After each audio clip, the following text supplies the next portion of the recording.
Hey there. I was trying to figure out what to share this month for the newsletter, and I really want to point out that beautiful light. Yeah, I didn't want to cover it up because it's just, wait, let me find my halo. Okay, so that's actually just a glare from well, no, we'll call it my halo. I'm going to set my halo over here for a minute. I was trying to figure out what to talk about.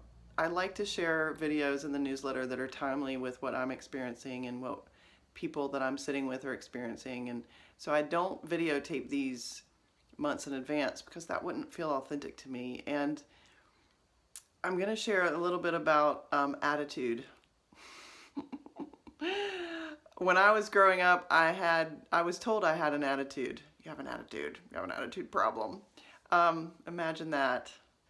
But it's interesting. I'm getting ready to head to Canada in May to Montreal to do a breathwork training, which I'm really excited about. I'm also really nervous about it because there's just the breathwork piece doesn't really faze me so much. It's everything else around it that I won't go into details, but there's a lot of out of my comfort zone going into experiences, and it seems like everybody's really young, and which is fine. It's just there's a lot of stuff that I'm wondering, why did I feel so called to sign up for this? So I was sitting at my mesa doing some prayer work around it and waiting to hear, some enlightened response. And what I heard is very clearly received counsel.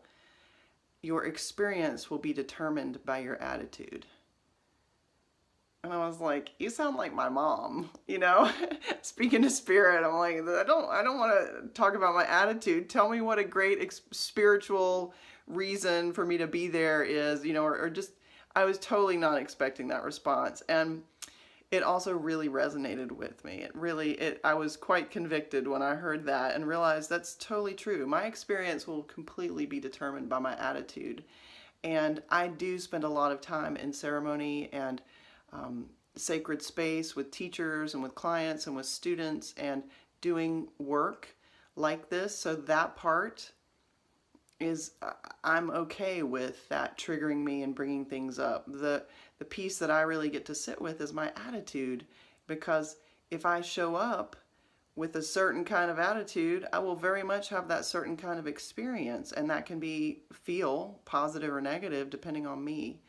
So it's been a really great thing for me to remember, not only with going to Canada, but in my life. My attitude really determines my experience. And so I know it's not the most exciting thing to hear, like, check your attitude. Do you have an attitude of gratitude? What's the attitude you're bringing to every experience?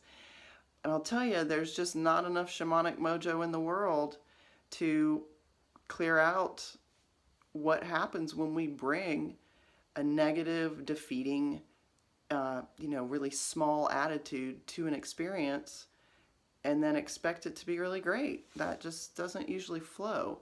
It can shift, but what generally happens is throughout the process, our attitude shifts.